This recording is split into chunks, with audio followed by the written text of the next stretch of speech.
नमस्कार, आप देख रहे हैं जीएस टीवी। अंदर की बात के साथ मैं मनोज। गुजरात कांग्रेस चीफ शक्ति सिंह गोहिल ने अडानी ग्रुप को राज्य सरकार की तरफ से 3,900 करोड़ रुपए अधिक भुगतान करने का आरोप लगाया था। शक्ति सिंह गोहिल के आरोप पर गुजरात सरकार ने क्या दी प्रतिक्रिया, क्या कहा गुजरात सरकार ने, देखते स्पेशल रिपोर्ट अंदर की बात में। कांग्रेस प्रदेश अध्यक्ष का जिम्मा संभालने के बाद राज्यसभा सांसद शक्ति सिंह गोहिल ने गुजरात सरकार पर अब तक का सबसे बड़ा हमला बोला है। कांग्रेस चीफ शक्ति सिंह गोहिल ने आरोप लगाया है कि राज्य की बीजेपी सरकार ने 2 अलग अलग बिजली समझौते के तहत बीते 5 सालों में अडानी पावर मुंद्रा लिमिटेड को 3,900 करोड़ रुपए अतिरिक्त का भुगतान किया है। शक्ति सिंह गोहिल ने इसे भयमुक्त भ्रष्टाचार का उदाहरण करार दिया है। और 3,900 करोड़ अदानी को गवर्नमेंट के पैसे, और ये भी पावर परचेज एग्रीमेंट के। तो ये पैसे किसके ऊपर जाएंगे? हमारे उन गुजरातीज के ऊपर जिन्होंने भाजपा की सरकार बनाने में मदद की थी। ऐसे गुजरातीज के ऊपर ये पैसे 3,900 करोड़ जा रहे हैं। प्रेस कॉन्फ्रेंस में दस्तावेजों के साथ सामने आए शक्ति सिंह गोहिल ने कहा कि इस खामियाजा गुजरात के लोगों को उठाना पड़ा है। गोहिल के आरोपों पर राज्य सरकार के प्रवक्ता और स्वास्थ्य मंत्री ऋषिकेश पटेल ने जवाब देते हुए आरोपों को नकारा है। पटेल ने कहा कि अडानी के कंपनियों को जो भुगतान किया गया वे सिर्फ अंतरिम है और अंतिम नहीं है। आमा कोई पण प्रकारનું કૌભાંડ નથી અને કૌભાંડ આ સરકાર કરવામાં પણ માનતી નથી। સતત આટલા વર્ષો સુધી એક પણ આક્ષેપ નથી લગાવી શક્યા, અને આક્ષેપ લગાવ્યો હોય તો ક્યારેય પુરવાર નથી કરી શક્યા। અને ભૂતકાળમાં કેન્દ્રની કોંગ્રેસની સરકારો ઉપર જે આક્ષેપો लाग्યા એ પુરવાર થયેલા આક્ષેપોની વાત છે। એટલે ગુજરાતની અંદર વારંવાર शक्तिभाई होय के कांग्रेसना बीजा कोई पण आगेवानो जे रीते आक्षेपो करता होय क्यारे वजूद रह्यु नथी। शक्ति सिंह गोहिल ने कहा था कि बीजेपी की सरकार में बेखौफ भ्रष्टाचार चल रहा है। गोहिल के आरोपों को गुजरात सरकार के प्रवक्ता और स्वास्थ्य मंत्री ऋषिकेश पटेल ने गुमराह करने वाला करार दिया है। पटेल का कहना है कि यह भुगतान अंतरिम है, अंतिम नहीं। Bureau report, GS. हरियाणा में राकेश टिकैत का बड़ा बयान। एमएसपी कानून लागू नहीं हुआ तो फिर से होगा किसान आंदोलन, देखते हैं खास रिपोर्ट में। देश के किसान एक बार फिर सरकार के खिलाफ आंदोलन की राह पर जा सकते हैं। भारतीय किसान यूनियन के राष्ट्रीय प्रवक्ता राकेश टिकैत ने इसको लेकर चेतावनी दी है। उन्होंने कहा कि अगर सरकार एमएसपी लागू नहीं करती तो देश में एक बार फिर से बड़ा आंदोलन किया जाएगा। बीजेपी पर तंज कसते हुए टिकैत ने कहा कि बीजेपी हर काम में मोदी का नाम लेती है। चंद्रयान लैंडिंग पर भी मोदी का गुणगान किया है, तो फिर एमएसपी कानून में भी मोदी का नाम जोड़कर उसे लागू कर देना चाहिए। आपको बता दें कि किसान नेता राकेश टिकैत टोहाना में पक्का मोर्चा स्थल पर पहुंचे थे। यहां उन्होंने किसानों से मिलकर बातचीत भी की। देश भर में कई रेलवे स्टेशनों पर रेलगाड़ियों का ठहराव न होने पर टोहाना के लोग प्रदर्शन कर रहे थे। इन लोगों का कहना है कि कोरोना के बाद से देश भर में कई रेलवे स्टेशनों पर रेलगाड़ियों का ठहराव नहीं होता, जिससे लोग परेशान हैं और जिसके कारण ही मजबूरन उन्हें रेलवे ट्रैक पर आकर बैठने की नौबत आई है। Bureau report, GS TV. Break के बाद स्वागत है अंदर की बात में, देखते हैं अगली रिपोर्ट। कांग्रेस सांसद राहुल गांधी को पीएम उम्मीदवार बनाने के लिए कई पार्टी के नेता ने बयान दे चुके हैं। अब कांग्रेस नेता राशिद अल्वी ने भी ये मांग की है कि राहुल गांधी 2024 के बाद पीएम बनेंगे, देखते हैं यह रिपोर्ट अंदर की बात में। लोकसभा चुनाव 2024 में 1 साल से भी कम वक्त बाकी रह गया है। ऐसे में सभी मुख्य दल तैयारियों में जुटे हुए हैं। बीजेपी को चुनौती देने के मकसद से 26 विपक्षी दलों ने इंडिया नाम से महागठबंधन बनाया है।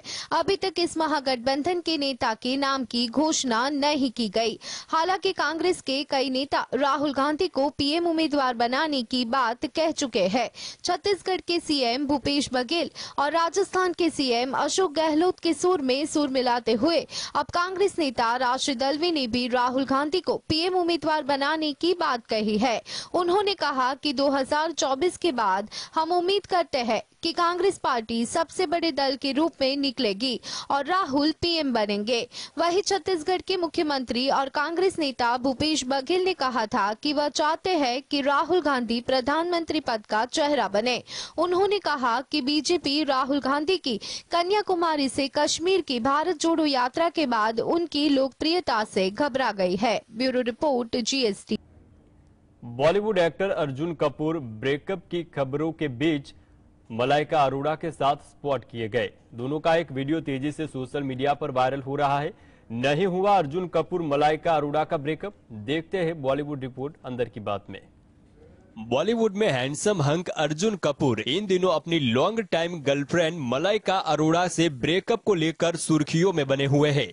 खबर थी कि ये कपल 6 साल की डेटिंग के बाद एक दूसरे से अलग हो गए हैं, लेकिन अब दोनों का एक ऐसा वीडियो सामने आया है जिसने इन खबरों पर विराम लगा दिया है। दरअसल हाल ही में मलाइका अरोड़ा और अर्जुन को मुंबई की बारिश के बीच एक साथ स्पॉट किया गया। इस दौरान अर्जुन जहां ब्लैक टी शर्ट के साथ ट्राउजर पहने हुए स्पॉटी लुक में दिखे, वहीं मलाइका व्हाइट टॉप के साथ मैचिंग शॉर्ट्स में काफी ज्यादा गॉर्जियस लग रही थी। वीडियो में ये कपल घर से निकलकर अपनी कार में जाकर बैठता हुआ दिखाई दे रहा है। वीडियो को देखकर अब दोनों के फैंस राहत की सांस ले रहे हैं और उन पर अपना प्यार भी लुटा रहे हैं। वहीं इससे पहले जब मलाइका ने इंटरनेशनल डॉग पर अपने डॉगी के साथ एक वीडियो सोशल मीडिया पर पोस्ट किया था, तो एक्ट्रेस की इस वीडियो पर अर्जुन कपूर ने भी एक प्यार भरा कमेंट किया था, जिसके बाद यह साफ हो गया कि कपल अभी भी एक साथ है। Bureau report, GSTV। दिल्ली के 5 मेट्रो स्टेशन पर आपत्तिजनक नारे लिखे जाने के बाद मामला सामने आया और उसके बाद पुलिस अलर्ट हो गई है। यह घटना तब हुई है जब दिल्ली में G20 की बैठक होने वाली है। मेट्रो स्टेशन की दीवारों पर लिखे गए खालिस्तान समर्थित स्लोगन के मामले में केस दर्ज। क्या पुलिस ने लिया एक्शन, देखते हैं यह खास रिपोर्ट में। दिल्ली के कुछ मेट्रो स्टेशन और स्कूल की दीवारों पर खालिस्तान और SFJ के समर्थन में स्लोगन लिख जाने का मामला सामने आया है। अब इस मामले में नांगलोई मेट्रो स्टेशन थाना में केस दर्ज किया गया है और जांच की जा रही है।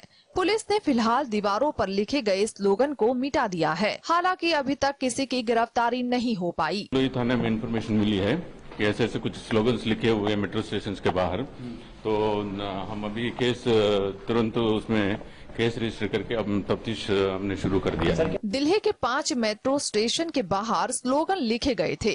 इसके बाद संज्ञान लेते हुए नांगलोई मेट्रो स्टेशन थाना में IPC की धारा 153, 153A और 505 के तहत केस दर्ज किया गया। इसके अलावा डिफेसमेंट एक्ट के तहत भी मामला दर्ज हुआ है।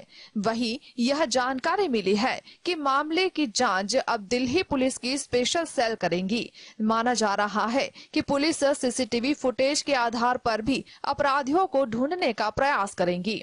मेट्रो की दीवारों पर लिखा था, दिल्ली बनेगा खालिस्तान, SFJ और भारत खालिस्तान का हिस्सा है। इसके अलावा PM नरेंद्र मोदी को लेकर आपत्तिजनक बातें लिखी गई थी। उधर G20 बैठक को लेकर राजधानी में सुरक्षा चाक चौबंद है। दिल्ली पुलिस, ट्रैफिक पुलिस के अलावा खुफिया एजेंसी भी अलर्ट है। Bureau report, GSTV। भारतीय कुश्ती महासंघ के पूर्व अध्यक्ष बृजभूषण शरण सिंह का कार्यालय खत्म होने के बाद संघ को 45 दिनों के अंदर चुनाव कराने थे, लेकिन यह चुनाव समय पर संपन्न नहीं हो सका। क्यों बार बार टलती रही चुनाव की तारीख? भारतीय कुश्ती संघ की सदस्यता रद्द होने से पहलवानों पर क्या पड़ेगा उसका असर, देखते हैं यह खास रिपोर्ट अंदर की बात में। 24 अगस्त को एक ऐसी खबर सामने आई जिसने देश के सभी भारतीय पहलवानों को निराश कर दिया। दरअसल यूनाइटेड वर्ल्ड रेसलिंग ने भारतीय कुश्ती संघ की सदस्यता को अस्थायी रूप से निलंबित कर दिया है। कोई पहलवान हमारा अगर क्वालिफाई भी करता है तो वो देश में, क्योंकि देश को कोटा जाता है, तो वो मान्य नहीं होगा। इसका फायदा किसी दूसरी कंट्री के पहलवान को मिलेगा। तो मेरा ये मानना है कि जल्दी से जल्दी इसको कोई सोर्स से निकलना चाहिए और चुनाव जल्दी से, क्योंकि चुनाव इसका एक मात्र ऑप्शन है, तो जल्दी से जल्दी चुनाव होने चाहिए। दरअसल भारतीय कुश्ती संघ के पूर्व अध्यक्ष बृजभूषण शरण सिंह का कार्यकाल खत्म होने ही वाला था कि उन पर महिला पहलवानों के यौन शोषण का आरोप लगाया गया। उनके इस्तीफे को लेकर पहलवानों ने महीनों तक जंतर मंतर पर धरना प्रदर्शन किया, लेकिन इन सब के बाद भी उन्होंने अपने पद से इस्तीफा नहीं दिया।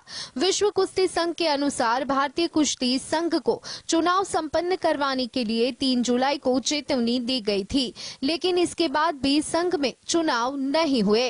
विश्व कुश्ती संघ का कहना है कि इस निलंबन से भारतीय पहलवानों को नुकसान ये होगा कि अब भारतीय पहलवानों को विश्व चैंपियनशिप में उसके ही झंडे के नीचे खेलना होगा और भारतीय कुश्ती संघ के सदस्य उसके कार्यक्रमों में हिस्सा नहीं ले पाएंगे।